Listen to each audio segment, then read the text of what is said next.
आज हम आपको श्री रामचरित्र मानस के चित्रकूट निवास के मुनि वाल्मीकि जी के द्वारा कहे गए, भगवान को बताए गए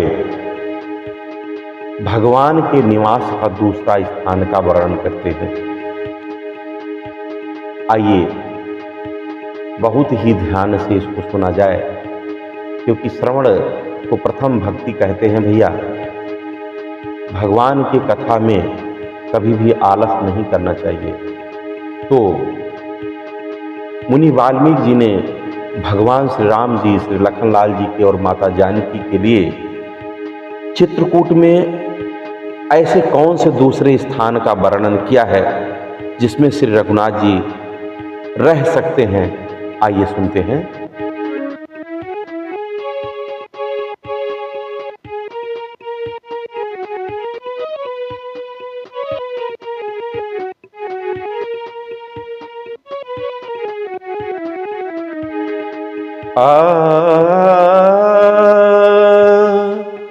लोचन चातक जिन्ह कर राखे, राहि दरस जल धर अभिलाखे।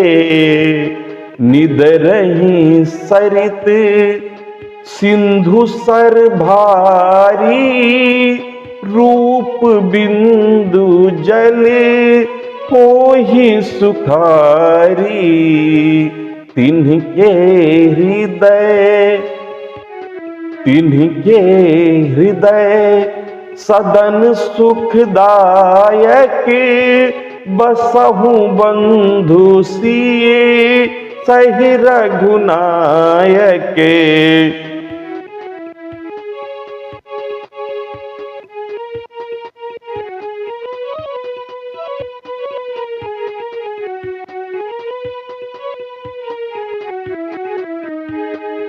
तिन्ह के हृदय सदन सुखदायक, बसहु बंधु सिए सह रघुनायक।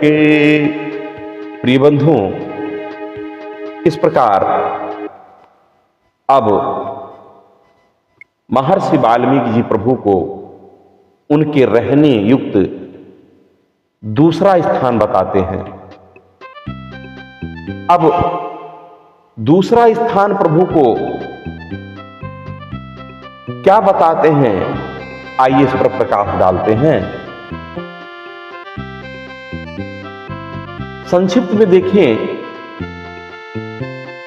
तो कहते, हे नाथ, जिन्होंने अपने नेत्रों को चातक बना रखा है और आपके दर्शन रूपी मेघों के लिए सर्वदा लालायित रहते हैं, बड़ी बड़ी नदियों, समुद्रों और तालाबों का निरादर करते हैं और आपके रूप दर्शन रूपी बूंद भर जल से ही सुखी हो जाते हैं।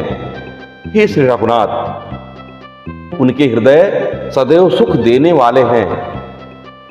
वे ऐसे घर हैं जहां पर आप अपने अनुज और सीता सहित निवास करिए।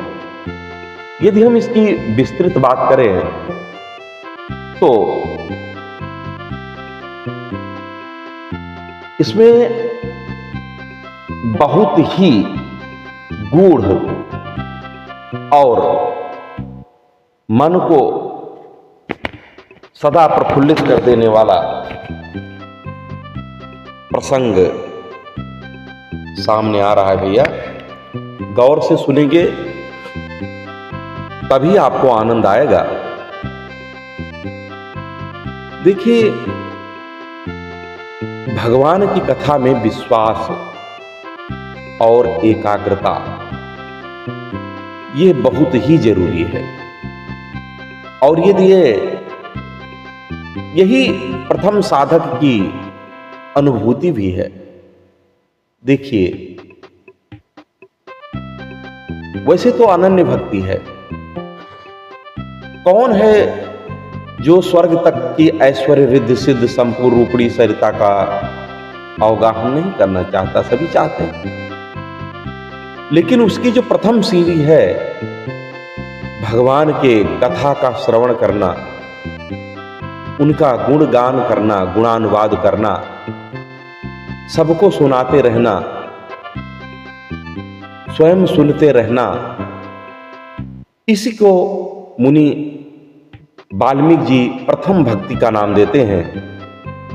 एक भरोसो एक बल एक आस विश्वास, राम रूप स्वाति जलद। भैया, तो स्वाति जलद, जानकी जीवन की बलि जई हो, रो की हो नयन बिलोकत और शीश की सिंह नहीं हो। और हर तरफ से बलि सांवरी सूरत मोहिनी मूरत, आखिन को तन आय दिखाओ, चातक सी मर प्यासी परी, इन पापिन रूप सुधा निज प्याओ। भक्त तो ऐसे होना चाहिए जिसके प्रबल उदाहरण मनु शतरूप जी और सुतीक्षण जी महाराज हैं। विध हरिहर तप देख अपारा, मनु समीप आए बहुवारा, मांगहु बर बहु भांति लुभाए, परम धीर नहीं चले चलाए। भगवान को अडिग भगवान को डिग कर दिया और कहता है कि देखई हम स्वरूप बरि लोचन।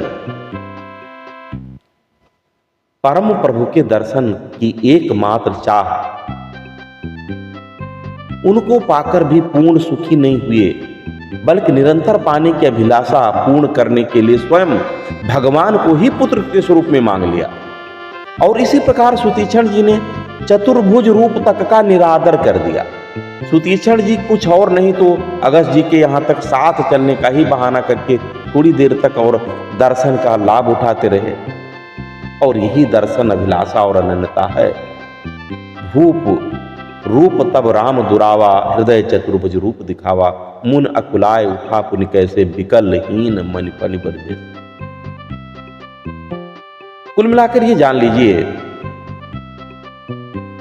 कि जिनके नेत्रों में वही प्यास है कि श्री राम जी की एक झांकी पाने को मिल जाए, देखने को मिल जाए, जो चातक में स्वाति की बूंद के लिए होती है, जिनकी प्रतीक्षा चातक के समान निरंतर चलती रहती है, कभी टूटती थकती नहीं है, जिनका विश्वास कभी डिगता ही नहीं, अडिग रहता है, जिन्हें कभी निराशा नहीं घेरती, अनेकों कष्ट आने पर भी जो ना तो आराध्य में दोष देखते हैं, ना एक क्षण के लिए भी दर्शन की प्रतीक्षा से विचलित होते हैं, जिनके मन एवं नेत्रों को संसार का रूप तो भला खींच ही क्या सके, वो अपने आराध्य से कभी एक पल ओझल नहीं होना चाहते, विचलित नहीं होना चाहते, सदैव उनको देखने पाने और सामने रखने की अभिलाषा होती है। स्वप्न में भी उनसे बिछो उनके लिए महंगा होता है।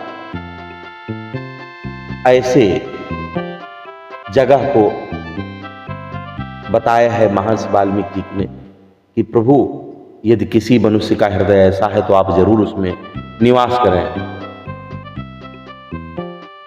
अनन्य भक्तों ने इनका निरादर किया। ऐसा नहीं है, जब कोई प्रभु के प्रेम में बिहवल पागल हो जैसा हो जाता है तो सामाजिक अवहेलना तो उनको पड़ती ही है, लेकिन इसका मतलब ये नहीं कि हम भगवान की पाने की अभिलाषा ही छोड़ दें। यह तो संसार है, आप संसार को तृप्त कभी नहीं करते, कभी भी नहीं। तो यदि हम संसार को तृप्त नहीं कर सकते तो संसार के पीछे भागने से क्या फायदा है। अच्छा, स्वामी प्रज्ञानंद जी महाराज कहते हैं कि श्री रामचंद्र जी के विविध रूप हैं।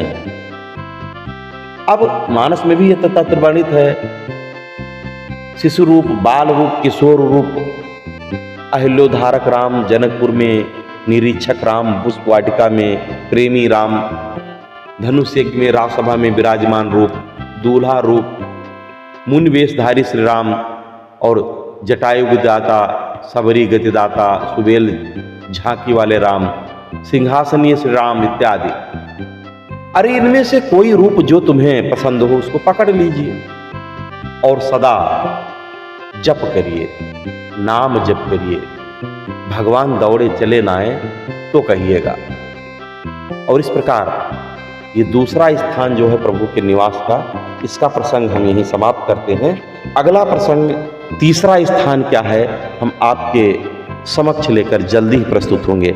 जय जय श्री सीताराम।